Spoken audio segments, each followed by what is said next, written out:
give me a day and let me think about it. You know, I said, I don't know if I'm willing to get another car. And so I went and talked to my wife, which is probably the wrong thing to do because she's in it more than I am. Yeah. Oh, really? Oh, yeah. So you're telling me you thought she was going to shut you down? No. She was pushing. I was hoping she was going to shut me down. You know, I was hoping that she was going to say, "Oh no, you can't get another car," and it was complete opposite. She goes, "No way. I think you ought to get that."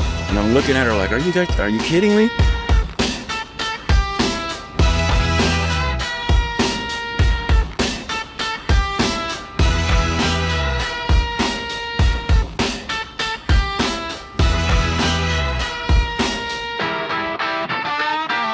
We've been working together for a few years. Yep. You painted this car, what, 5 years ago? Or you 4 years ago. You ended up using one of our colors, and then my buddy, I've told you the story 100 times. Yep. Over breakfast, they say, "Hey, you know, Steve Santos used your paint." Tell me a little bit about this car, the history, because I know it, but everybody else doesn't know it. Tell me, what's the story? It was bought brand new in '56 by Lanny Erickson. Just out of the military, and within 2 years, '58, this car was exactly like you're seeing it now. Painted, holstered, chopped. He did everything pretty much in the 2-year span. And he had it, showed it, cover about 3 or 4 magazines. And then he got married, had kids, and had to sell it. And it disappeared for 30-something years. And Gene Winfield found it in '94, Canada, sitting in a tow yard, the yard in the back of the tow company, rotting away in the field. And he went and picked it up and brought it home and started restoring it, and got old, couldn't see, and then he decided he was going to sell it. And here it is.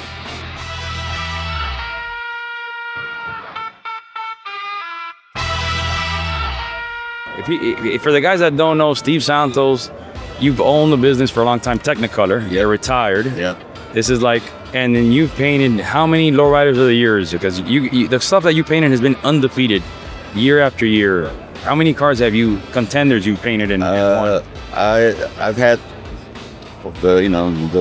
fortunate to have 3 lowriders of the year. Yeah. Which ones you got? Perfect score. Final score. And Kryptonite. That one's still in the circuit. Yeah. Kryptonite still. That one's still. That one just won last year. Just last year. Yeah.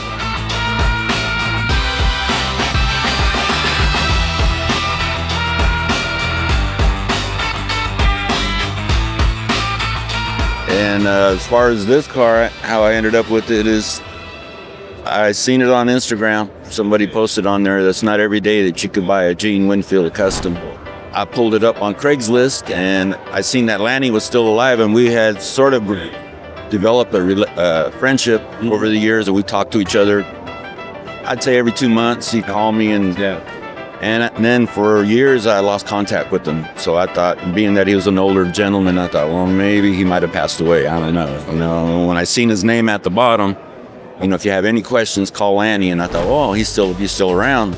So I called him really just to say hi. And then he sort of talked me into buying it. Oh, wow. So you were like, all right. No, because when I called him, he goes, "You calling about the car?" And I was like, "Oh, no, I'm just calling to say hi. I see that we're still kicking." Yeah. And he goes, "Oh, you'd be the perfect person for this car, And he started telling me, it's got a new motor, and I got like 40,000 in it to this point. And I was like, nah, I don't need another car on that.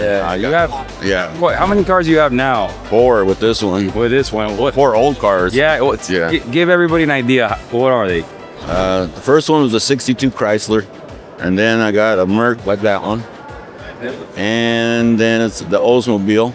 It's a tan car. That's one of my favorite cars. Yeah, and then I was ready to stop there. I didn't really want it anymore, and then this came about, and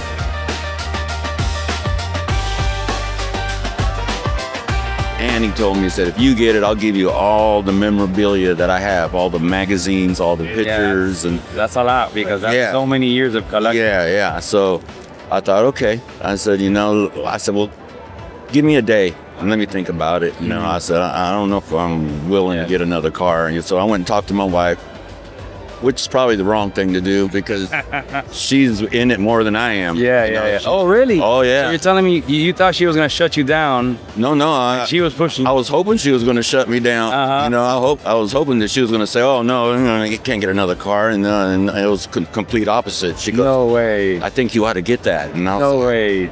And I'm looking at her like, "Are you kidding me?" And she was like, "No, I think you ought to get it." And I thought. So then I thought, okay, I got my best friend and my brother, the two most procrastinating people I know, right? So I thought, I want to ask these guys, see what they say, you know? And both of them, I even had them go on the website, see what, you know, the history of the car. I said, this is the car. What do you think I should do? And, you know, and they were like, oh, you should get it. Okay. You know, and then, yeah, you should get it. So I said, okay. So you had your wife, your brother. My brother and my best friend. And they all are on the same all of page. them. Yeah. They all told you to get it, even though you were like, I really don't. I really didn't want to. Because it was just I knew the work that it would take. You know, and I thought, man, I don't have it right now. You know, and so what happened was, you know, after I sat and mulled over in the night, you know, and I thought, you know what, I think I'm just gonna get it. So then I called the next day. I called Lanny and I told him, I said, you know what, I think I'm gonna get it. And he was ecstatic. And then since those two guys, you know, talked me into it, I said, well, you are coming with me to Texas to go get it. Oh, this car came from Texas? Yeah. No, so you drove to Texas to pick it up? Yeah, I drove there with the empty trailer all the way from, you know, Northern California. Yeah, California. And went to Texas, picked up the car and brought it home. So I made them both come with me. Of course. You know? Yeah, because they're going to tell you to spend the money, but then they're not going to back you up to help you. Give me a help. Yeah, so I said, you know, so they came with me and it was like a week trip. Took 2 days to get there. We hung out with Lanny for a day and a half, you know, barbecued some stuff and hung out with him and then loaded up the car and came home.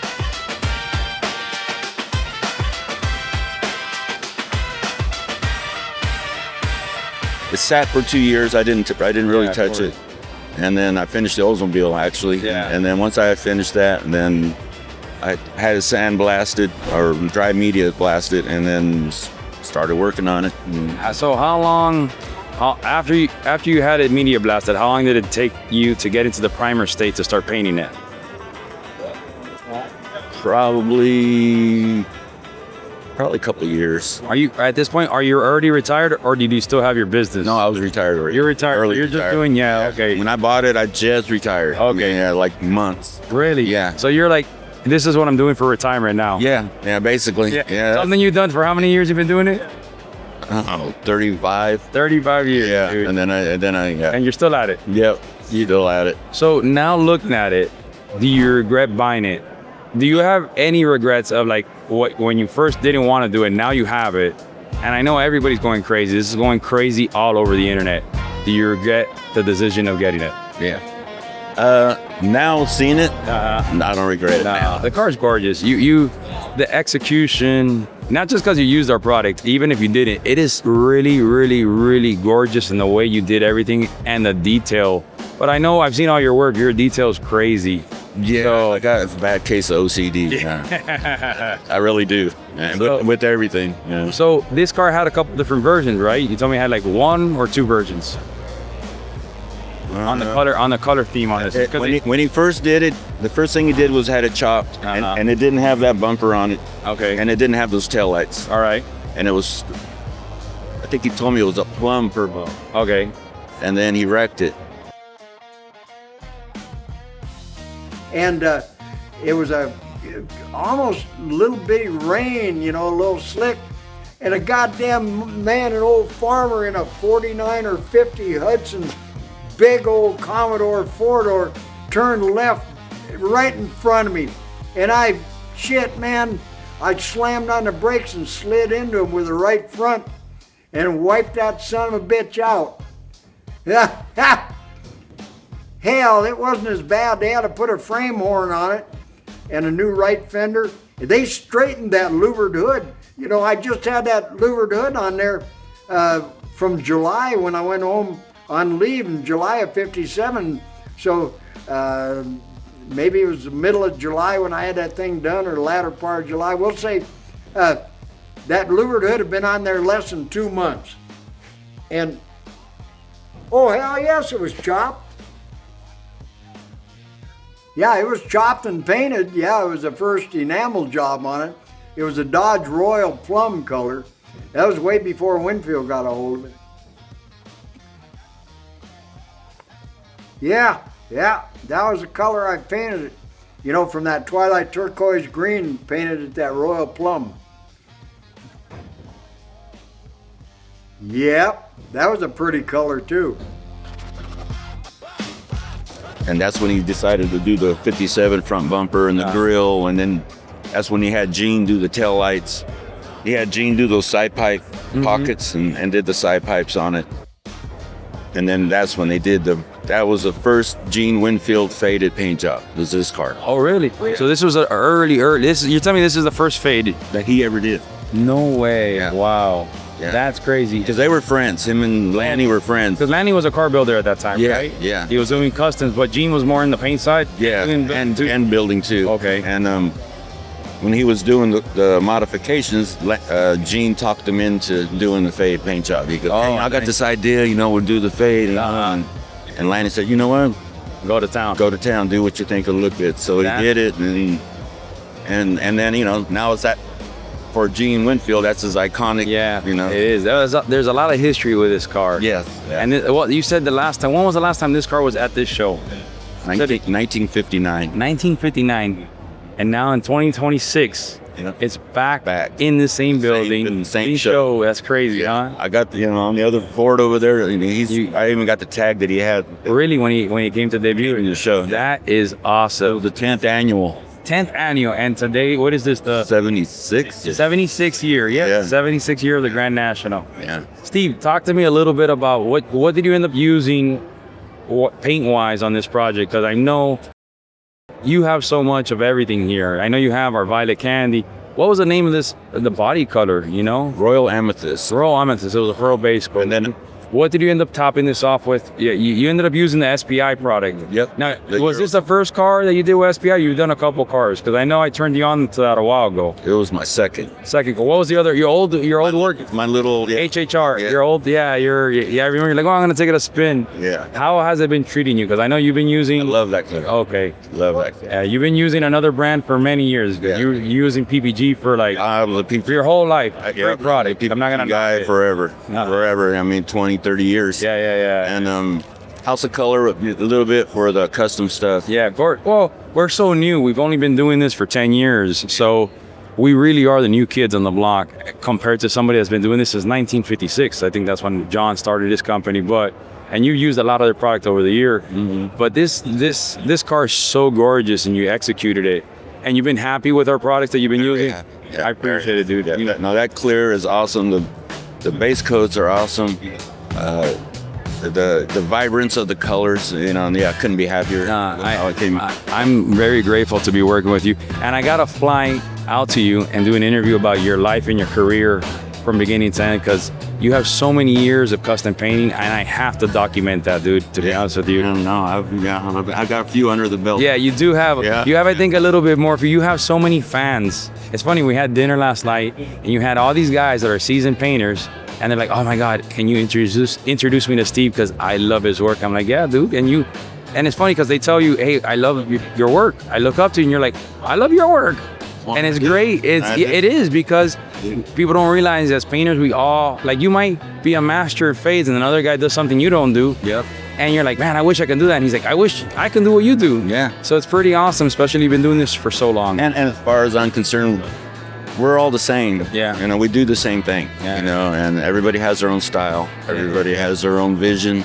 And I was a little blown away last night by people coming up to me. And Steve, you've been doing this. You're very good at what you do, Steve. Yeah, I was blown away. I really was. Well, you should hang out with us more often. We gotta bring you down from all the way to San Francisco down here, because, dude, you have so many people that love your work, have been doing this for a long time, and we admire you because you've been doing this way before. You know what I'm saying? I was a kid and you're already doing this. You know what I'm trying to say? Yeah. So when you guys tell me, oh, I appreciate you, Manny, it's like, no, dude, I appreciate you because you did this. You kind of paved the way. You give me the reason to create what we create for people like yourself. to use it on these gorgeous cars and let your imagination work. You know what I'm saying? Yeah, So, yeah. bro, I appreciate you. Thank you so much. You see, this wasn't that bad of a hard interview. No, I make it actually. easy peasy, dude. Easy peasy. Steve, if somebody wants to find you on social media, how do they find you? Santos Customs. All right, guys.